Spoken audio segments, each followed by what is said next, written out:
Thank you very much, Honorable Speaker, sir. I'm indeed very grateful to this House.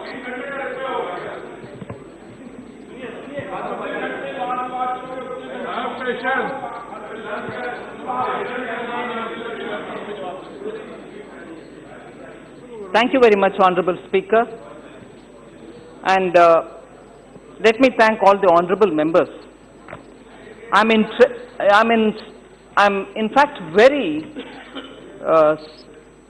impressed, gratified, satisfied that my longish budget speech has invoked so much interest in this House, and I'm very thankful to the House for it. 98 speakers have taken interest and spoken about it, which means the budget had so much that you could either pick up and comment on, criticize, question, but generate a good debate. So I'm very grateful that 98 participants from this House have contributed and enriched this debate on the budget. I'd like to now broadly go into some of the specific issues. I'm not naming each of the members who participated, but I certainly will answer either collectively or specifically with or without naming the members. Sir, the size of the Indian economy is something which I'll start with. In 2014-15, sir, our economy was about 2 trillion. And by 18-19, it has reached 2.7 trillion in its size. And by 19-20, we have reached 2.9 trillion. And that is the rate at which the economy is growing. And the highlights which I want every one of us to draw our comments based on is the high macroeconomic stability, the GDP growth averaging about 7.4, averaging, all right, inflation at 4.5%, and therefore central government's liabilities, which is a very important factor, sir, central government's liabilities, and this is as per RBI's estimates, declining from 52.2% of GDP by the end of March 2014 to 49.4% by end of March 2019. So the concentration of most members during the debate has been, all right, you're saying this, you're saying that, but then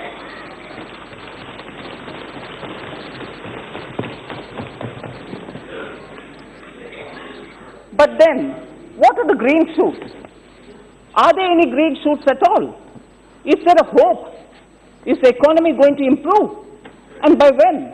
Have all been very pertinent questions asked. I want to highlight, if anything, just 7 of those important indicators which show that there are green shoots in the economy. And therefore, I would draw the attention of the House for every such debate that we do, that the 7 indicative green shoots are very important for us to take into cognizance. The first thing is the global sentiment is in favor of India. Foreign investors continue to show confidence in India, and that is why the country has attracted a net FDI of $24.4 billion in April to November of 2019-20, when all of us have started wondering if there are ways in which we can identify if there are any green shoots. Even between October and even between April and November of 2019-20, $24.4 billion as compared to $21.2 billion the same period, April to November the previous year, which is 2018-19.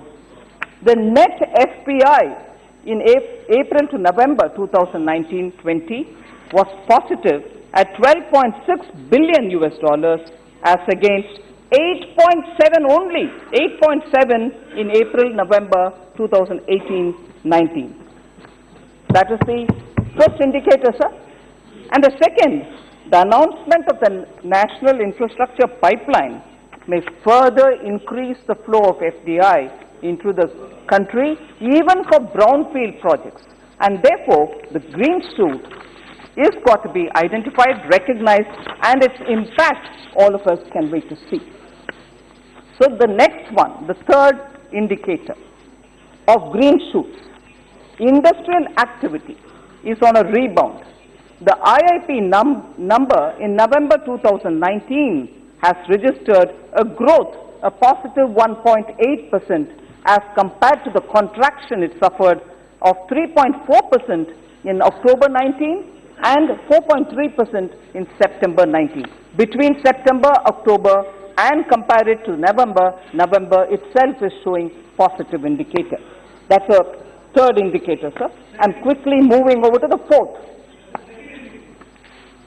I wish members do pay a bit more of attention, sir. The first one was the global sentiment. Second, based on which the FDI flows have come. The second, sir, is the net FPI, portfolio investments. That's the second, sir. And the third, therefore, is industrial activity as represented or indicated by the IIP November 2000 number. Now, November 2019 number. So the fourth, PMI manufacturing, which is the Purchase Managers Index, that is steadily improving, increasing from 51.2 in November 2019 to 52.7 and 55.3 between December and January. So November was 51.2, December was 52.7, and January was 55.3, and therefore there's a steady climb on the PMI also. So if that's the fourth, the fifth, sir, forex reserves, foreign exchange reserves, have built up from $413 billion US by end of March 2019 to $466.69 billion as of 24th January 2020, reflecting an increasing confidence of overseas investors in the Indian economy. That's the fifth. Sixth indicator, sir, the gross GST revenue collection, about which all of us do have a lot of concern, but I'd like to assure the House the numbers that I will read now will give you the confidence that GST collection is steadily but only improving. GST gross revenue collected for the month of January 2020, sir, is 1,10,828 crores. During April 2019 and January 2020, the gross GST revenue collected has surpassed 1 lakh crores 6 times, pointing towards an increased economic activity overall. The gross GST revenue collected in the month of January 2020 grew at 12%, collected in December 19. So if I were to go from the earliest month, November 2019 was 6% more than the corresponding month of the previous year. December, 9% more than the corresponding month the previous year. January 2020 compared to January 2019 has grown 12%. So there is a steady growth compared each month to the previous year, and therefore the negative growth rate which it showed only in September and October has been corrected. We are on a positive growth trajectory. And this will obviously bring in greater newer investments to the economy because the performance of the, and it will also reduce the business costs. So that's the sixth green shoot I would like to highlight. Green shoot 7, sir. Reinstating the positive confidence in the Indian economy, the secondary markets continue to be upbeat, and the BSE Sensex increased by 5.6% up to 31st January 2019 over end of March 2019. So 7 green shoots based on which the economy now very clearly is moving forward with also very clear steps that the government has taken. So most often when we talk about the economy, we constantly and rightly refer to the 4 growth engines. 4 growth engines, and sometimes it's alleged that three are not working, the government and the economy is moving on the strength of just one engine. The four growth engines, sir, just for our information, are private consumption, private investment, public investment, and exports. These are four engines which we constantly keep referring to see if the economy is doing well or not. Now, I'd like to tell you about the measures that we've taken so that, given these green shoots and the measures that we're taking, that the economy is moving forward and the government is constantly in touch with the industry, with MSMEs, with stakeholders of all kinds, so that the steps that we take actually trigger all the four engines towards better prospects and better speed of growth. So on investment, I'd like to mention 13 specific steps that the government has taken. And because of these steps, and also because of the green shoots, I will give you very clearly that the government is constantly engaged with sectors and also taking appropriate steps. The first one, sir, in December 2019, the Cabinet approved the Insolvency and the Bankruptcy Code's Second Amendment Bill, and the amendment helped in fast-tracking the insolvency resolution process, and therefore, with greater ease of doing business, people are able to perform. Now, I would just like to give you one data related to the IBC, the Insolvency Bankruptcy Code. Sir, as of 30th November 2019, 13,210 cases have been disposed of by the IBC. Around 190 cases, 190 cases, involving claims of around 3.67 lakhs of crores has been sorted out. Claims were 3.67 lakh crores. These cases were resolved, and a realizable amount of around 1.57 lakh crores has been realized. So the IBC and its potency and the way in which it's helping to sort out industries which are in distress. I would also like to point out, sir, 11,366 cases involving claims of around 4.74 lakh crores were disposed prior even to admission. So much before it got admitted, because IBC process is so open, people knew how it was going to work. A lot of them have settled for prior to admission itself, settling the cases. The realizable amount, which is important, the realizable amount with respect to 4.74 lakh crores is not available, but even if we make a conservative estimate, it will be around 2 lakh crores. So in other words, out of claims of around 8.4 lakh crores, the realizable amount is around 3.57 lakh crores, which is around 43%. That's the kind of realization that the IBC is promoting. In 780 cases, which were for liquidation order, which has been passed involving around 4.52 lakh crores, liquidation value against claim is barely 6.65%. Actual details, sir.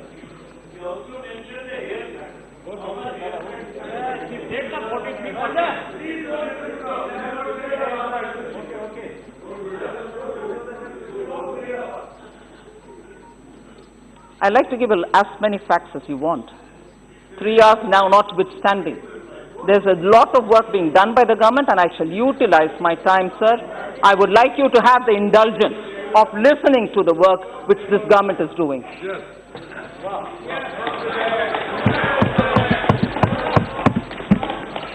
So in 780 cases of liquidation order has been passed involving around 4.52 lakh crores. Liquidation value against claim is barely 6.65. Out of these 780 liquidation cases, 547, that is over 70%, were earlier with Board of Industrial and Financial Reconstruction, BAFR cases, and or probably even were defunct.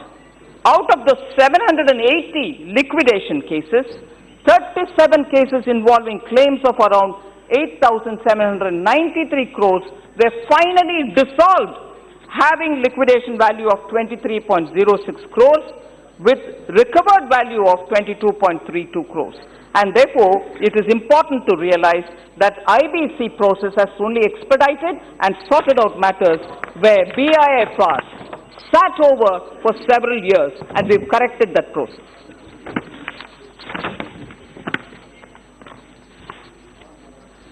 So if that was on the IBC, sir, I said 13 specific points where we are showing what we are doing as regards boosting investment. The second one, sir, is the National Infrastructure Pipeline, which was announced on 31st December for each year from 2019 to 2019-20 to 24-25. A task force has been formed, and they have listed out all the companies and projects with which we are going to move forward. 103 lakh crores worth of projects have been announced. So I move to the third point, which is which each one of these 13 are specific measures that we've taken. Third one is a new provision was inserted into the Income Tax Act so that the corporate tax rate which companies pay will be for domestic companies reduced from that high rate at which it was to 22%, subject to condition that they will not avail any exemptions. So rate reduction in corporate rate. And in point 3 itself, second part is in order to promote Make in India, we reduced for new companies which were coming in, new domestic companies which were coming in from 1st October 2019, the rate has been brought down to 15%. And also, as a process of simplification and making it easier for people who want to comply, the minimum alternative tax has been removed in all these cases. So we are making sure that the benefit of reduced taxation will reach companies, and also making sure the process of simplifying the reform step, which is towards simplification of the taxation process and the framework, are being simultaneously handled. Not only reduction, but also removal of MAT goes in that direction. So the fourth of the 13 points related to steps to improve investment. Budget 2019-20 announced an infusion of 70,000 crores into public sector banks to boost credit and investment in the economy. As of November 2019, 60,314 crores have been infused from this provision which we made in the July 2019 budget, and banks are better equipped towards funding for growth and investment. So fifth point of the 13, strong banks are now the imperative to achieve the $5 trillion economies that we want to build. Along with numerous governance reforms, government has proposed an amalgamation of 10 public sector banks into 4, and with a view to create next generation banks with strong national presence and a global reach. Operational efficiency also are being worked up. Efficiency gains arising due to this consolidation are expected to reduce the cost of lending. So one other aspect of point 5 is that RBI's Monetary Policy Committee has changed its stance from calibrated tightening to neutral in February 2019 and to accommodative from June 2019 onwards. Accordingly, the policy rate has been reduced by 135 BPS since February 2019. However, I am glad to say that in the recent announcement, the RBI not just looked at monetary policy as an instrument, because monetary policy has its own limitations. The marginal or the incremental benefit now we are getting globally. Globally, that is the impact. Marginal or the incremental benefit that we're getting out of monetary policy is now plateauing, and therefore our central bank, much to their credit, I'd like to recognize this fact, has come out with very creative solutions so that the economy is driven towards growth, not just observing inflation, but also enabling growth. And for that, the 4 things that the Reserve Bank of India did a couple of days ago are of great importance.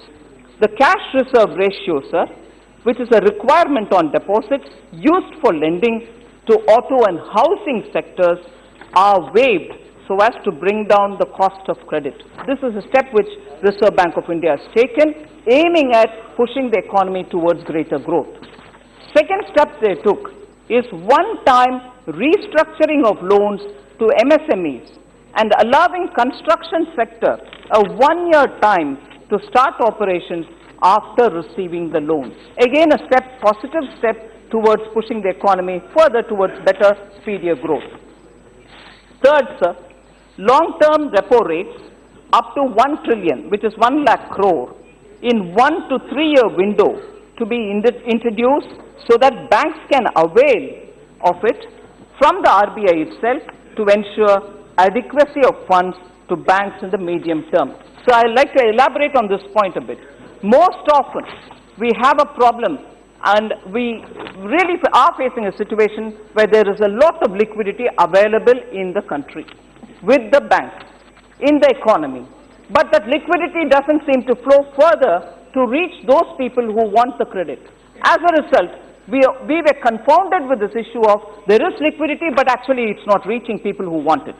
Therefore, this step which is being taken by the Reserve Bank, for whatever compulsions that the banks do not want to give the liquidity further, they have now made a provision so that at policy rate, which is far lesser than the repo, at policy rate, the banks can even borrow from the Reserve Bank and lend further at an affordable rate. It's a very creative step, and I'm really glad that the liquidity movement, not waiting for the banks to reset their books, will now be further enabled.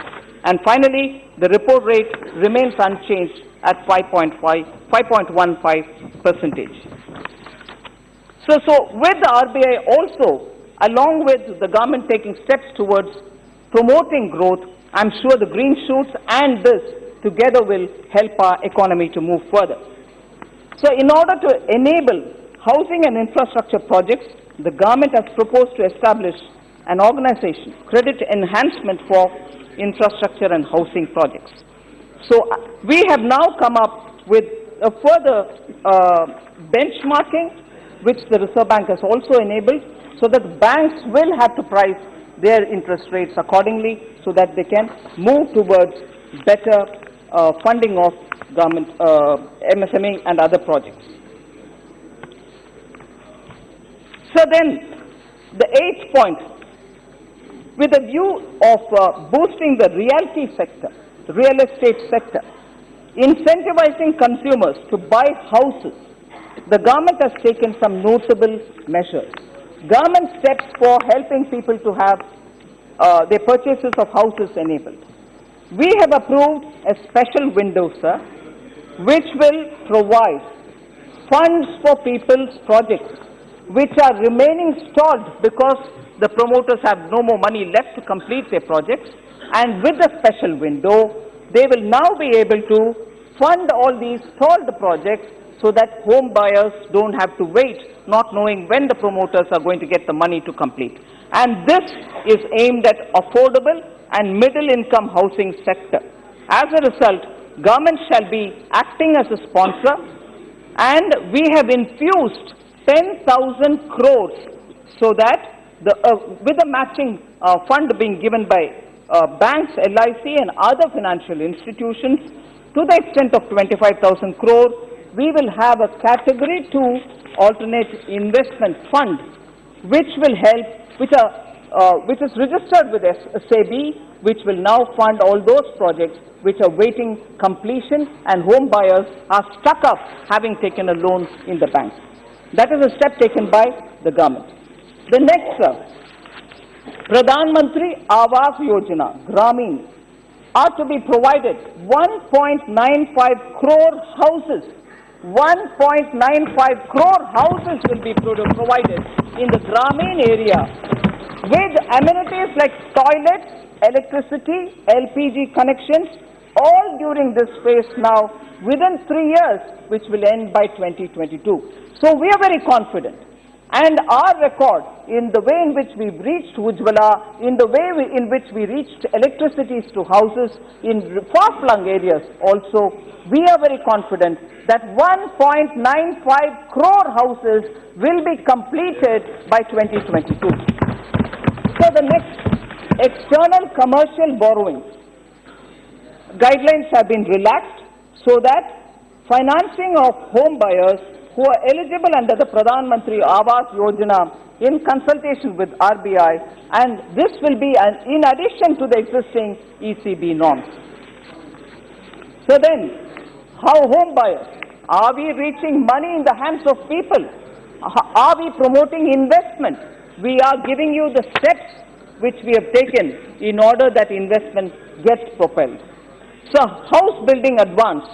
Now, all these loans, all these liquidity which is reaching people and all the investments which are going directly to benefit the common man, sir, housing, affordable housing, and so on. So, house building advance. The interest rate on house building advance shall be lowered and linked to the 10-year government security yields. Additional deduction of up to 1.5 lakhs for interest paid on loans borrowed up to 31st March 2020 for purchase of house valued up to 45 lakhs for promoting affordable house. These are also steps taken by us. Additional liquidity to support housing finance corporations, which was till now at 20,000 crores. We have now increased it by another 10,000 crores, 30,000 crores for all the housing finance corporations. Sir, we are also aware that I have made an announcement earlier that a partial credit guarantee scheme will be given to for the purchase of high-rated pooled assets so that NBFCs will be better placed to give further assistance. Sir, that was the 9th point, sir. Now, 10th point is about the auto sector. Normally, there's a lot of anxiety if auto sector is getting helped or not. Auto sector had severe challenges. We have recognized that. And therefore, for the auto sector, I'd like to quickly mention the 4 different steps that we've taken. One-time registration fees being deferred until June 2020. BS4 vehicles purchased till 31st March 2020 to remain operational for the entire period of registration. Additional 15% depreciation on all vehicles to increase to 30%. Existing was 15%, we've increased to 30%. Acquired during the period from now till 31st March 2020. Both electrical vehicles and the ICVs, the internal combustion vehicles, will continue to be registered, and to boost demand, government will lift the ban on replacing old vehicles with purchase of new vehicles by government departments. So this is about the 10th point, sir. I come to the 11th, the Stand Up India scheme, and that has been extended till 2025. It's one of the major programs of the government where SCs, STs, and women belonging to all districts in this country had benefited, and we have extended that to 2025. The scheme aims to facilitate bank loans between 10 lakhs to 100 lakhs to at least one scheduled caste or one scheduled tribe or a woman, at least one woman borrower per bank branch, and for setting up greenfield enterprises. In case of non-individuals, sir, if there is no one individual, but if there is a small organization which wants to take this kind of a facility under Stand Up, we've said at least 51% of holding in that little company should be of SC or ST or women. So Stand Up, which has a very, very serious implication and benefit for women and SCs and STs at the district level, is being extended till 2025. So lastly, sir, the 12th and the 13th point, government has put in place an investor-friendly FDI policy with which we expect that a lot more investments, because they are an automatic route, will come into this country. And lastly, to mitigate genuine difficulties which startups faced and such investors faced. Section 56 to 7B of the Income Tax Act regarding the angel tax will no longer be applicable to startups who are registered under DPIIT. So if all these are measures, sir, which we have taken towards that investment engine, public investment and also private investment, these are the concrete steps that I'd like to put before this August House as steps taken by this government in order to facilitate reaching the 5 trillion target and also giving that necessary stimulus for the economy. So boost to consumption. So consumption is something which most people are constantly asking me about. You've taken a lot of steps for the supply side of things. What's happening to consumption? What's happening to the demand side? I'd like to list out 7 simple steps which we have taken. The first, minimum support price for all mandated Rabi crops and Kharif crops for 2019-20 has been mandated. And it's been increased. The minimum support price for all mandated Rabi and Kharif crops for 2019-20 has been increased for all those items which are listed. Second, sir, to provide an assured income support to small and marginal farmers, the cash transfer scheme Pradhan Mantri Kisan Samman Nidhi, providing an income support of 6,000 per farmer, has been extended to all eligible farmers irrespective of the size of holding. To all farmers irrespective of the size of holding. I'd like to give you the actual figures, sir. 50,000 crores as of today to 8.1 crore farmers has already reached their account. 50,000 crores to 8.1 crore farmers has already reached their accounts. Sir, by March 31st, 2020, by March 31st, 2020, this number is expected to rise from 50,000 crores that it is today to 54,370 crores within another 1.5 months. And 8.5 crore farmers will benefit from this. So that is the second, sir. I'll come to Manrega, don't worry. Third, sir, with a move towards attaining universal social security, government has approved a new scheme that offers pension coverage for all the trading community. Under this scheme, all shopkeepers, retail traders, self-employed persons are assured of a minimum monthly pension of 3,000 rupees per month on attaining 60 years of age.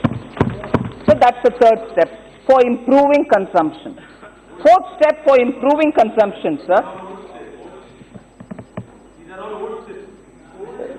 From July, sir. Yes, we are telling what we have done. So, Sri Adir Ranjan ji agrees green shoots have become green trees, but he's refusing to acknowledge otherwise. Sir, 50,000 crores going to 54,000 crores is not old story. 8.1 crore farmer now becoming 8.5 crore farmer is not old story. So, sir, fourth step. 20 is not over yet, Premchandran ji. 31st March 2020 is not over yet. But yet it belongs to the previous fiscal. And the previous fiscal is what we most often quote saying, economy is in trouble. And I'm telling you, no, it's not in trouble. I'm giving you green shoots. So it can't be, sir, that when allegations are put on me, it's old fiscal, but when I give you the answers for it, oh no, you talk about the new fiscal. I'm giving you the comparison for the performance. Fourth point, sir.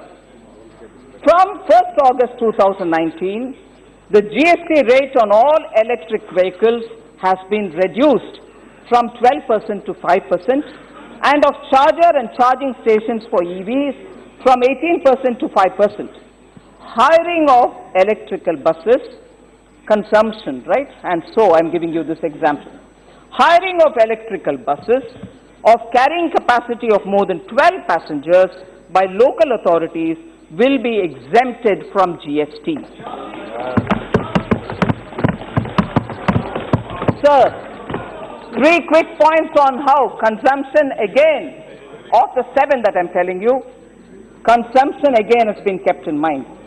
We've removed the DDT, dividend distribution tax. Here, I'd like to quote this. Those who have less than 10 lakhs of income, total income. The impact of DDT, I'd like to put it before this House. The impact of removing the dividend distribution tax. Those with less than 10 lakh of total income stand to gain from it. How? Because the applicable rates are anywhere between 0 to 20%.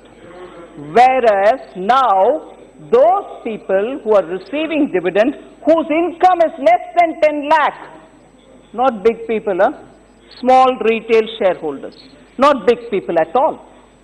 They now stand to gain because the applicable rate is anywhere between 0 and 20, whereas now the company is deducting 20.5% before it sends it to them.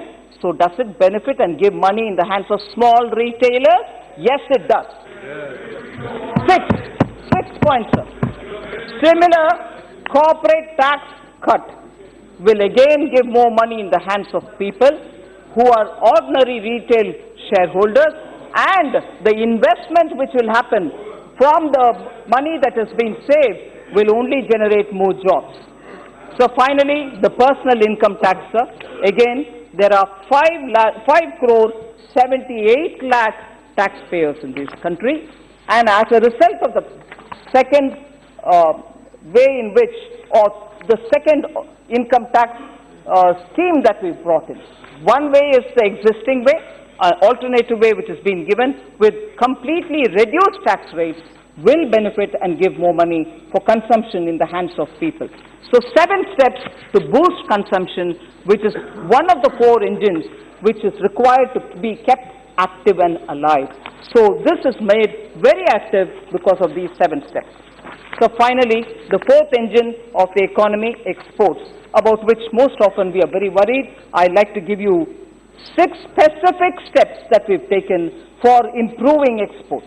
The first one, sir, Honorable Speaker, the first one is a scheme for remission of duties or taxes on export product, which we in short form call RODTEP, will replace the MEIS, the Merchandise Export from India scheme, for reimbursement of taxes and duties for export promotion.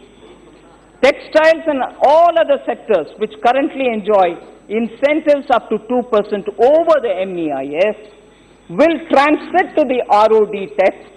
In effect, RODTEP, this is very, very important for us here, sir. In effect, RODTEP will more than adequately incentivize exporters than the existing schemes all put together.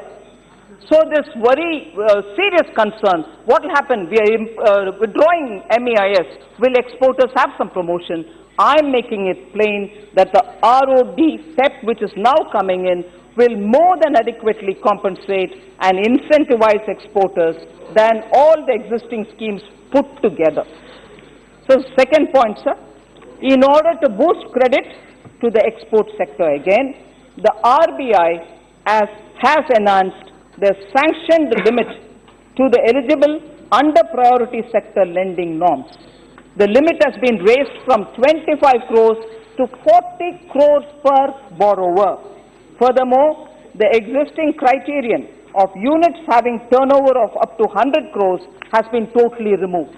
So it is applicable to anybody who wants to approach and take this priority sector lending. The third point on this, sir, the NIRVIC scheme, which I announced in the speech, which is Export Credit Guarantee Corporation's work, it will expand the scope of export credit, which is an insurance scheme, ECIS, to offer higher insurance cover to banks lending working capital for exports. This will enable reduction in overall cost of export credit, including interest rates, especially to the MSME. So the fourth point, and it refers to sugar export in this country, and therefore it has concerns for so many states which are active sugar producers, Uttar Pradesh, Maharashtra, Karnataka, and so on. Government has approved the sugar export policy for evacuation of surplus stocks during sugar season 2019-20. This shall involve providing a lump sum export subsidy at the rate of 10,448 rupees per metric ton to sugar mills for the sugar season 2019-20. The total estimated expenditure is about 6,268 crores that will be incurred for this purpose. So farmers and sugar exporters will obviously benefit from this. So the fifth point, enabling handicrafts industry to effectively harness e-commerce for exports, mass enrollment of artisans across India will be effected in collaboration with Ministry of Textiles. And the last point here, sir, measures for boosting the export sector. Special Economic Zones Amendment Bill of 2019 has been approved, wherein a trust or any entity notified by the central government will be eligible to be considered for grant of permission to set up a unit in Special Economic Zone, that is specifically towards promoting exports. So in all this, I've spoken about how we are energizing all the four engines so that the economy will get a boost. I'd like to assure the members that in our effort to do all this, we have not reduced the sectoral allocation for any of the important sectors. And I would like to take the most sensitive of four categories, which are often questioned and rightly questioned. For SCs, the scheduled caste, BE of 2019-20, sir, had given 81,341 crores. They had utilized, that is RE, they had utilized up to 72,936 crores. But even then, we have kept up the BE figure in mind and increased from 81,341 crores to 83,257 crores, not reduced at all, increased. So the ST allocation, Scheduled Tribes allocation, BE 2019-20, sir, 52,884 crores for Scheduled Caste in the BE of 2019-20. Scheduled Tribes, yes, thank you. Whereas in RE, sir, they had utilized only up till 49,268 crores, not withstanding that. I have ensured that in the BE of 2021, 53,653 crores. We have increased from 52 to 63, 53,653.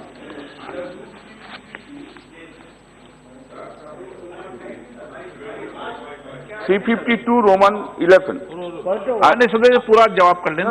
Just Point of order. काय का order? So I continue, sir. Thank you. Thank you very much, sir. Women, sir. Women.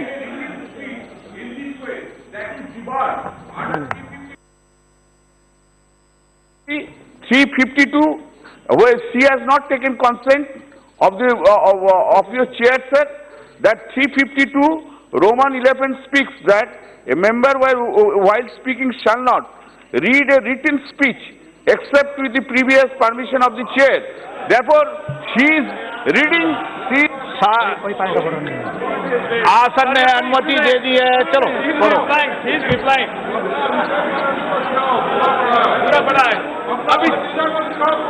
Abhishek Banerjee ने पूरा पढ़ा भाई, अभिषेक बनर्जी ने पूरा पढ़ा, literally speak, Abhishek Banerjee. Thank you very much, sir. Thank you. I didn't think I was reading at all. Sir, for women, 1,36,934. I'm reading now the number. 1,36,934 in BE 2019-20, sir. In BE 2020-21, this has been increased to 1,43,462, and this is for women. We have not reduced. For children, sir, 91,644 in BE 2019-20. Now it's 96,042 crores. That is BE 2020-21. So, if this is the way, RE is also here, sir. Children, RE, 87,642. I'll tell you for women. Women, 1,36,934 for BE 1920, RE 1,42,813, whereas now it's 1,43,000, even more than RE. So I'm glad you're very keenly hearing me out, sir. I will give you all the figures you want. All right, sir. नहीं फिर से fit India कर रहे sir, इनको बिठा दीजिए. So, sir, that is about the sectoral allocation, sir, which is very important. नहीं sir, फिर से फिट इंडिया कर रहे हैं, इसलिए इनको बिठा दीजिए. Sir, deficit trends, sir. I'm almost coming to the end, except that there are one or two things which I'll draw the. So don't worry. Those who can't sit for those number of hours for a elected representative, I understand. I understand. I understand. I understand. Certainly. Yeah. I'm including you, sir. Honorable Member Maran, I'm including you. You're all elected. All of us are elected. I think yes? there is no need to respond. Sir, deficit trends, sir. Very often we are questioned saying, what about deficit? Are you taking care of it? Is there going to be a breach? And how is it that you are counting? I want to explain a few things, sir. Throughout 2014-15 till today, under Prime Minister Modi, both the tenures, then and now, we respect the FRBM Act always, every year. So I'll very quickly, 2014 to 15 onwards, 14-15, 15-16, 16-17, and so on, till this BE that I'm talking about, 2020-21, I will read down the numbers of fiscal deficit which has been used in the budget. 14-15 it was 4.1, sir. 2015-16 it is 3.9. 2016-17 3.5. 3.5 again, 3.4, 3.3 in BE 1920, which RE we went up to 3.8. 3.8. And in BE 2020-21, I have shown the glide path and said we'll come down to 3.5. Now, why am I reading this, sir? The respect that, yes, escape clause taken into consideration is what I'm telling you. So,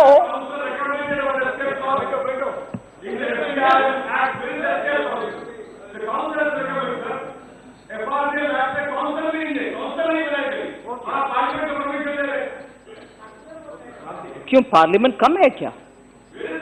parliament कम है क्या? Are we saying the parliament is come? Are we saying parliament is come? We are taking the permission from the parliament. Parliament कम है क्या? ये सदस्य बोलना ऐसे मुझे बहुत हैरान की बात लग रही है. Parliament से approval लेना कम है क्या? So please, honorable members should be conscious of what we are doing here. Sir, I come to the point, sir. The reason why I've listed out what is happening in each year under Prime Minister Modi, where we've kept to the discipline of FRBM. Whereas, let us please see what happened between 2008 and 9, 9 and 10, 10 and 11, 11 and 12, 12 and 13, and 13 and 14, sir. 2008-9, what was the fiscal deficit? 6.1. 6.1. What was the fiscal deficit in 2009-10, sir? 6.6. Listen, kindly listen. What was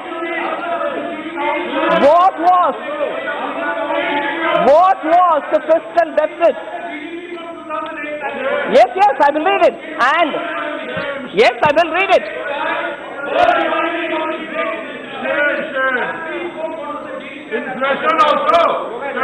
I will read all that, sir, and in spite of that, your fiscal deficit number was this. Now don't ask me to read that, read this.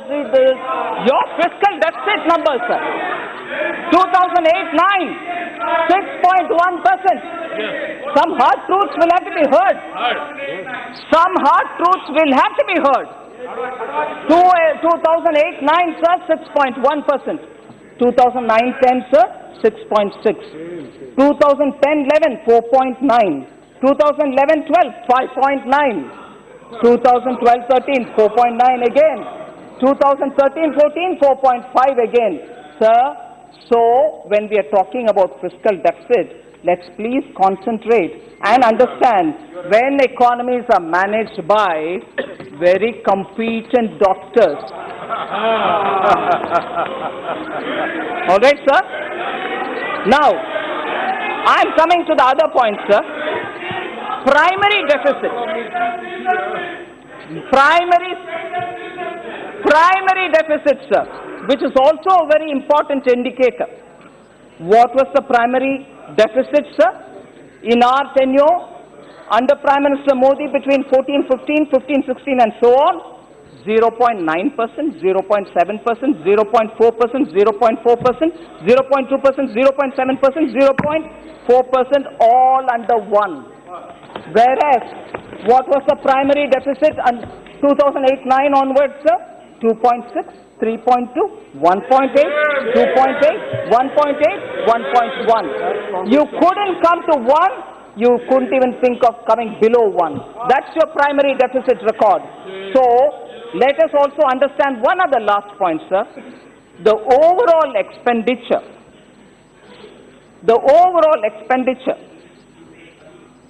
particularly comparing 18-19 actuals versus 19-20 RE, I want to show that the overall expenditure, given the constraints in the economy and given the fact that government has to spend, has increased 16.5% with us in 18-19 to 19-20. Are you spending money? Is consumption getting a boost? Yes, it is getting a boost. 16.5% is the growth that we can show. Whereas, sir, particularly on capital expenditure,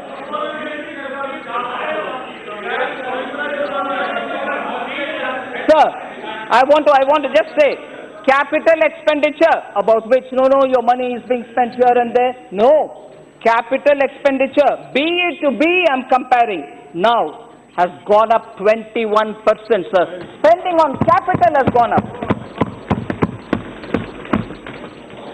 Sir, I just want to make it clear. FRBM Fiscal Council, I wish all of us read the Act, FRBM Act. The Act does not envisage any council, fiscal council.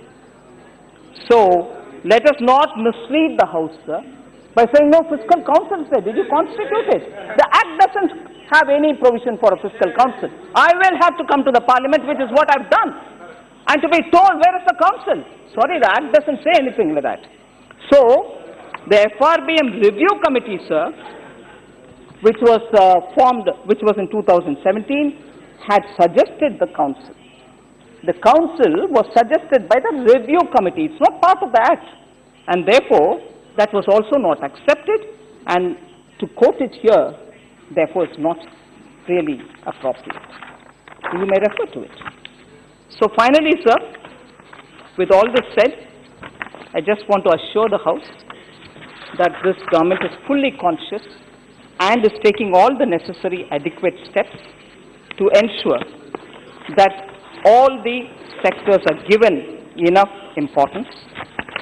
There are specifically 3 different issues on which most members ask us questions.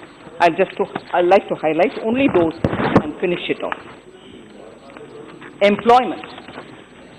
I'm sure many members will be keen to know about it. At least six different figures I want to quote and say that we have been taking care of employment. The first is Pradhan Mantri Rozgar Protsahan Yojana, through which 1.21 crore people have been given jobs till January 2020. Second, Pradhan Mantri Employment Generation Program, which is PMEGY, in which 15.94 lakhs of people have got jobs up to October 2019. Third, Pradhan Mantri Kaushal Vikas Yojana, PMKVY, through which 15.4 lakh candidates have been placed in their jobs by November 2019. Fourth, Deen Dayal Antyodaya Yojana, National Urban Livelihood Mission, under which beneficiaries are assisted to get jobs up to June 2019. 9.66 lakhs of people have got jobs. Deen Dayal Upadhyaya Gramin Kaushalya Yojana, DDU GKY, 3.52 lakh people have benefited up to October 2019. So we are further strengthening all the requirements for job creation. Sir, Manrega.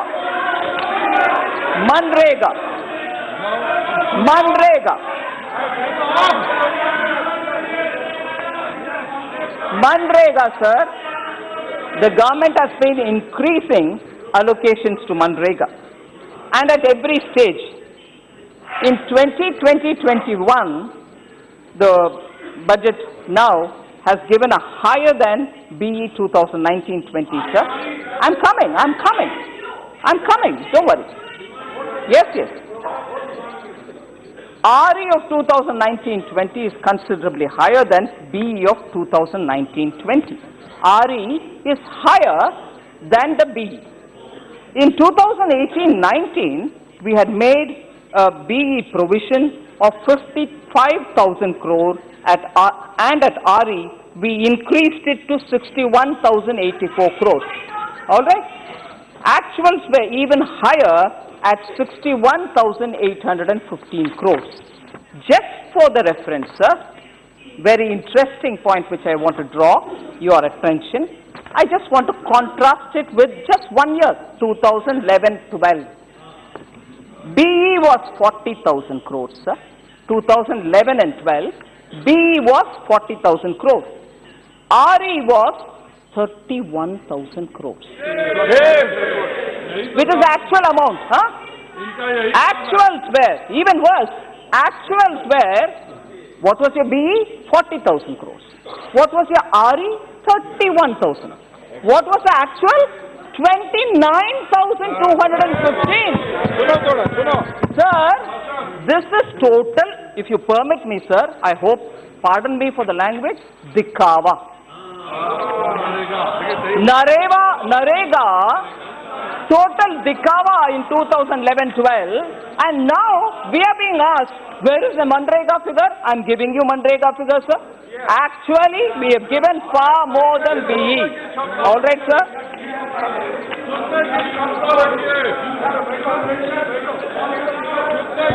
Sir?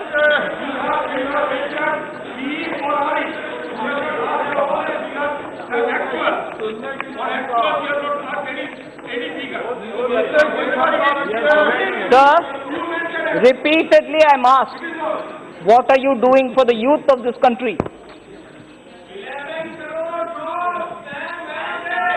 I want to explain, sir, that for the youth के लिए क्या किया आपने? कुछ नहीं किया.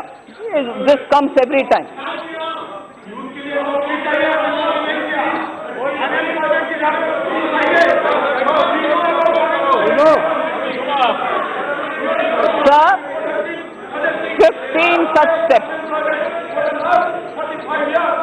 45 years is yours. Yours.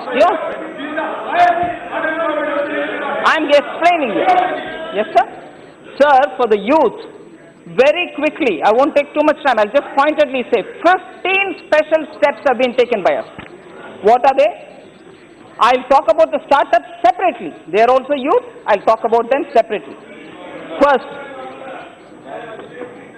youth in the coastal areas are being given such opportunities that because blue economy has been given encouragement, sir, we are raising the production to 200 lakh tons. Growing of algae, seaweed, cage culture will all promote the young of that area. The next, sir, 3,477 Sagar Mitras and 500 fish farmer producer organizations have been announced. That will also take care of youth living in the coastal areas. It has been proposed to expand 58 lakh self-help groups already mobilized for the alleviation of poverty under the Deen Dayal Antyodaya Yojana.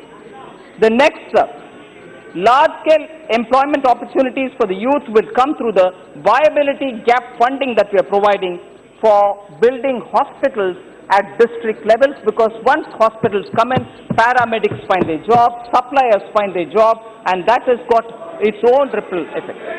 9. Setting up of investment clearance cells, sir, will provide end-to-end facilitation and support, including pre-investment advisory and so on.